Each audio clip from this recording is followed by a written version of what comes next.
name's Chris Nentaros, and I'm here with Kyle Habdo and Chris Heeb. We're some of the coaches and affiliate owners here at CrossFit Nickel City. We're excited that 16.4 is here. We're also excited for the workout, but this workout does come with risk. There's lots of flexion to the lumbar spine, and we want to help you mitigate that risk by teaching you how to prepare for the workout as well as recover for the workout. When you prepare the right way and recover the right way, you're going to allow your body to adapt the right way.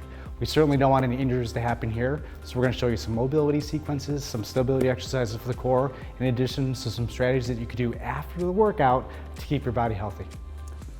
Here at CrossFit Nickel City, we're excited for 16.4, but let's face it, the workout definitely comes with some risk for the low back.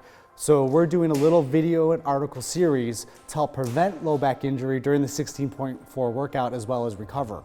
Prevention is going to include stability through the core with a little bit of mobility through the posterior chain as well as a dynamic warm-up. From the recovery standpoint, we're going to talk about spinal decompression and lengthening the tissues that you use during the workout.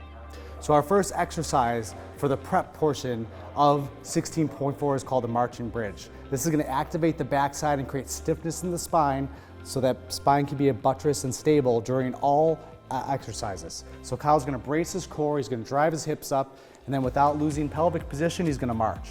So it's a knee up, toe up action, maximizing ankle dorsiflexion. When he marches with his left leg, it's really the right leg that's driving and pushing through the ground.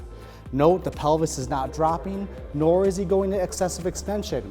You don't want to go to excessive extension during your deadlifts, so you don't want to do that here during the workout. This is going to prepare your hinge and get you to move better. Our next exercise is going to be a reach, roll, and lift. This is a fantastic movement to enhance mobility through the thoracic spine as well as hip mobility. He's going to brace his core, he's going to rock back through the hips, toes, really getting dorsiflexion, knee flexion, hip flexion, and then he's going to reach his hand out, decompressing the shoulder. He's going to roll his hand up, corkscrewing the shoulder blade down and back, and then lift the hand off the ground. So this is a reach, roll, and lift. We're getting mobility in the hip, knee, and ankle, as well as dynamic mobility and stability through the shoulder complex. And relax. All right. So our next two exercises are for mobility in the posterior chain. We're gonna do a TRX hinge and then a TRX low back stretch. So Kyle's gonna start with his feet just slightly wider than his hips. He's really gonna open up that front of the hip. He's gonna glide his hip back as his arms come forward. The advantage of using the suspension trainer here is he actually gets to decompress the joints, and then he can do a little wiggling through the upper body to open up the lat and thoracic spine. And he's gonna drive his hips out of the position, right? Deadlifting, squatting, you gotta get the hips back. Glide the hip back, embrace that stretch in the posterior chain and hamstring, open up the thoracic spine, and then we're on to our next one. Bring your feet all close together. We're hinging again, falling back. Good. Bending one leg, sitting back, reaching, dropping from the hip. One leg extends while the other leg bends. So I'm working again, posterior chain flexibility, bending, extending, dropping back, falling back away from the anchor point. Nice little mobility drill. Great. So we have TRX hinge and a TRX low back stretch. Now that we have mobility through the hip and posterior chain, we're going to use it in an integrated fashion, and since 16.4 has wall balls, which is a squat, we're going to integrate a squat pattern into our mobility. So we're going to start with our feet slightly wider than our hips, toes turned out. We're going to drop down into a deep squat, keeping the back straight all the way down. Here I want to facilitate extension to that upper trunk, nice tall posture. One arm's going to come up.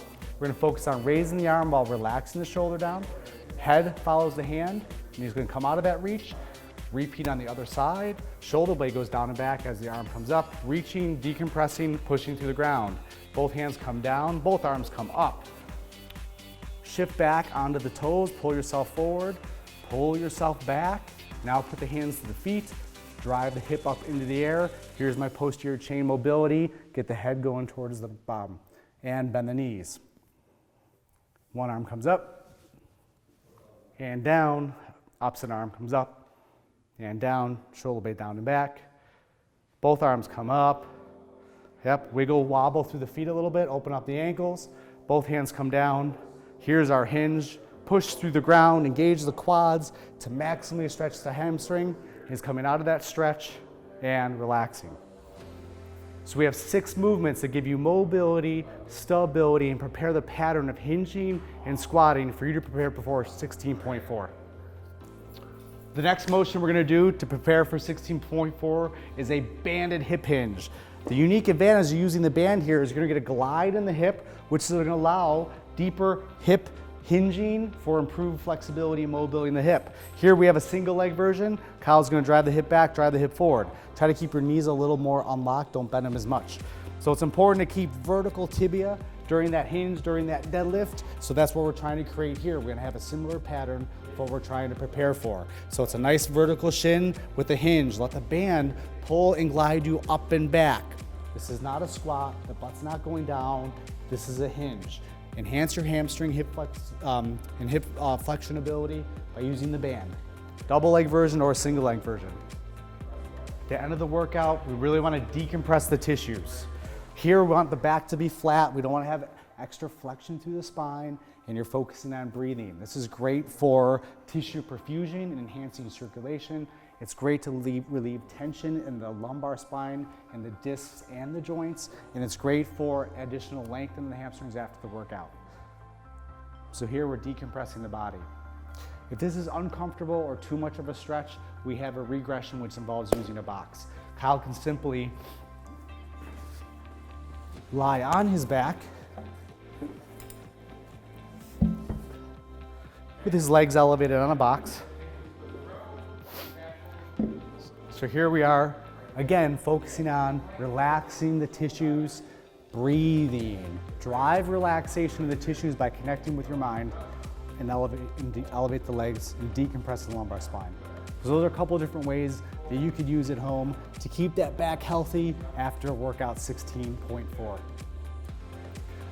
So part of staying healthy after every workout is recovery in the right way. Recovery is an active process. So we have a couple things we want to show you for recovery from 16.4. The first is a rope hamstring stretch. We wanted to provide some static stretching to the hamstrings to allow those hamstrings to relax after all those wall balls and deadlifts. So here we go. He's going to activate his quad, extend the leg up, give a little overpressure with the rope. The key to this stretch is not killing yourself, but also watching the bottom leg position. You want to be actively pushing the bottom leg through the ground to enhance the flexibility in the top leg. We're about 15 to 20 seconds to 30 seconds holding, just embracing that length. Think about driving the heel up to the wall, giving us that little bit of extra extension into the knee to improve that flexibility. Don't forget about pushing the bottom leg through the ground.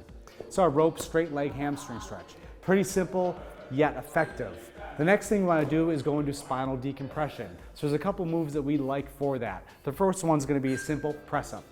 So Kyle's going to roll over onto his stomach. He's going to have the hands under the shoulders. This is a passive motion.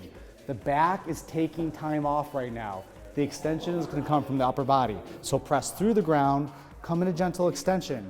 You don't need to force the motion. You want to be smooth and controlled. One of the other keys while we're doing this exercise is breathing and relaxing.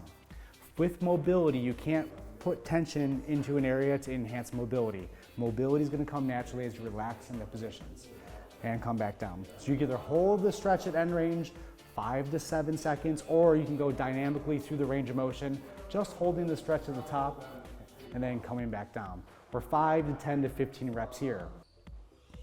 So after our press up, we're gonna stretch the front of our leg. Again, we did lots of wall balls, lots of rowing. We're gonna decompress the front of the hip and stretch the quad. My favorite's a sideline quad stretch. You're gonna lay on your side. The bottom knee is maximally gonna be pulled up to your chest. This is a very important part of the stretch to drive separation of the hips, which is very athletic. Then the top hand's gonna reach behind to the foot. We're gonna stretch the front of the hip. It's key to keep the leg out in front of you, maximally pull towards your chest. I could explore hip mobility by pulling the heel away from the butt, extending the hip. I could also explore hip mobility by pulling the heel towards the butt, extending the knee. Those are both going to be desirable for lengthening the front of the hip, which is great for decompression of the spine as well after 16.4.